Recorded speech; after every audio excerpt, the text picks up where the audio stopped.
pour moi, c'est très important d'acheter de la presse écrite. Eh bien, les journaux gratuits, je trouve que c'est une bonne chose, surtout pour les jeunes qui ne peuvent pas se payer des abonnements ou s'acheter un journal payant tous les jours. Ça leur permet d'avoir l'actualité tous les jours gratuitement.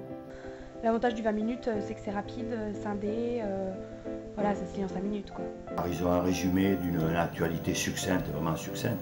C'est très incomplet et je trouve que ça se rapproche, le mode de journalisme parfois, ça se rapproche un peu du journalisme people. Donc c'est un peu racoleur et au final il n'y a pas beaucoup de contenu dedans.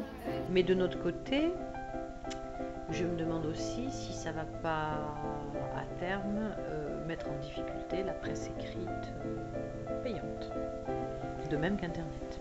Maintenant sur Internet, de plus en plus des sites sérieux se développent, donc par comparaison, c'est autant légitime à mon avis que sur Internet. Et à mon avis, Internet sera le complément de la presse écrite. L'accession à l'information est plus rapide par la radio et quand on écoute des infos à la radio ou qu'on regarde un journal à la télé, on peut faire autre chose en même temps. La télé c'est plus attractif, il y a de l'image, il y a du son, alors qu'un journal il faut faire l'effort de l'ouvrir, de le tenir, de le lire. Des fois c'est écrit petit, serré,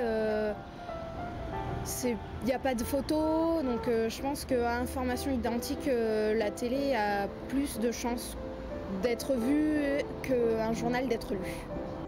Je sais aussi que selon la façon dont les images sont assemblées, montées, elles peuvent et elles sont quelquefois là pour toucher l'émotionnel et pour faire réagir. Donc ça peut être à la fois un plus, mais ça peut être aussi un piège. La presse écrite est davantage transportable et donc voilà, dans le bus on peut se permettre de lire le journal alors que la télé il faut être chez soi. Je pense que les informations se valent, que ce soit la télévision ou la radio, même les informations sur Internet. Je pense qu'il faut faire très attention et c'est pour ça que même si on entend une info à la télé ou à la radio, c'est aussi bien de la lire et vice-versa. Le support écrit pour moi est très important, quoi. Sans presse écrite c'est un peu compliqué de se tenir au courant je pense. Même si je pense que ça va disparaître, je pense que ça manquerait de toute façon, donc non, j'imagine pas un monde sans presse. Je pense que la presse écrite n'est pas morte et qu'elle a toujours un bel avenir devant elle.